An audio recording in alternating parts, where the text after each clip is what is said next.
మీ అన్నయ్య business trip మీద బ్యాంకాక అబ్బే ఆ ఊరు కాదు నా ఓపిక ఉండదు నా మనిషిలో ఆఫీస్ కోసం అని చెప్పి ట్రిప్ మీద ట్రిప్ వేసి మనిషి నీరసించిపోయాడు వదిన. అందుకే ఈ దేశంలోనే అదేదో ఊరమ్మా గోవా వెళ్తున్నాడు ఈ మధ్యన. ఆ ఊరు కంటే ఈ ఊరు ప్రయాణం సులువుట చిటుక్కుమంటూ వెళ్తాడు వదిన. లగేజ్ కూడా పెద్దగా ఏం ఉండదు వదిన. 2 నిక్కర్లు పట్టుకెళ్తాడు. నిక్కర్లు ఏందయ్యా అంటే ఫారినర్లతో మీటింగ్ రాజ్యం మామూలు విషయం కాదు, ఫ్యాషన్ గా ఉండాలంటాడు. ఫ్యాషన్ అని అల్లాడిపోతా ఉంటాడు మనిషి. ఆ ఊరు వెళ్ళేటప్పటికి ఒక్కసారి కూడా ఫోన్ కలవదు వదిన. ఎప్పుడు చూసినా స్విచ్ ఆఫ్ అని వస్తుంది. ఏందండి స్విచ్ ఆఫ్ అంటే? రాజ్యం నేను చాలా లోతెట్టు ప్రాంతాల్లో ఉంటా, నాకు ఫోన్ చేయడానికి ప్రయత్నించబాక, మీకోసమేగా ఇదంతా అంటాడు.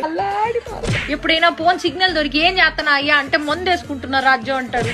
మందు కాదయ్యా మందులు వేసుకుంటున్నా అనాలి. పని ధ్యాసలో పడితే ఈ మనిషి ఏం మాట్లాడతాడో తెలియదు, అల్లాడిపోతా ఉంటాడు. నువ్వు నా మొదటి పెళ్ళానివి, నా రెండో పెళ్ళంతో నేనున్నాను ఇప్పుడు గోవాలో అన్నాడు. బీపీ డౌన్ అయిపోయింది వదిన నాకు. ఏం